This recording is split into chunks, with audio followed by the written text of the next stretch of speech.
नमस्कार गाववाल्यानो. तर आज केलं आहे चिकन आणलं तर धुवून घेतलं, मीठ मसालो हळद लायलं, लिंबू घातलं आणि त्याला लावून ठेवलं.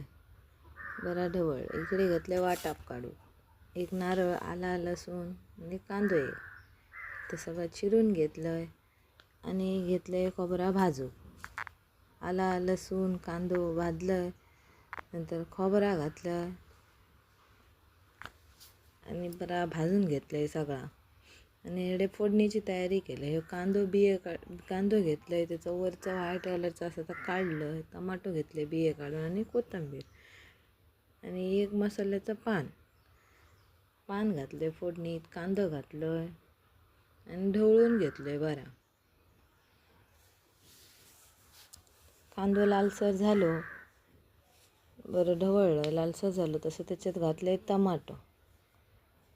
टमाटो बरोबर नरम झालो, परतून घेतलं. बरा तसं घातलं आमचं गावठी घरगुती मसालो आणि नंतर घातलं मीठ लावून मसाला लावून ठेवलेला चिकन सगळा ढवळून घेतलं.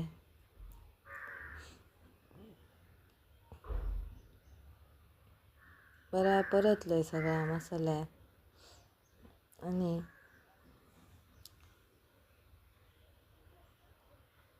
दाखव होते पण त्याच्यात फोडच येऊन नाही. बघा आता कच्चा असा मसाला लागलो सगळ्या. आता ठेवूया ह्याका झाकून ठेवल्या आणि झाकणीत घातले पाणी, मग किती लागणार नाही खाली आणि बरा शिजन येता. हे बघा पाणी सोडल्या चिकनात, शिजानीला बरा परतलं एकदा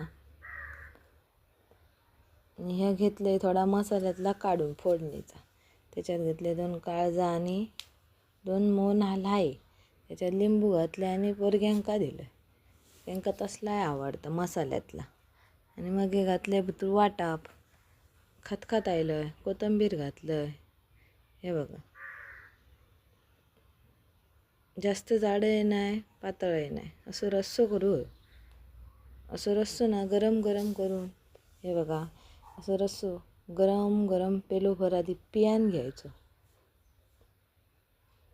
भारी लागता, जेव्हा काय बरं असं करा, खावा. आवडल्यास चॅनल सबस्क्राईब करा. रस्सो घेतलं थोडंसं, त्याच्यात लिंबू घातलं आणि पियान घेतलं. सर्देक बरो. Bye bye.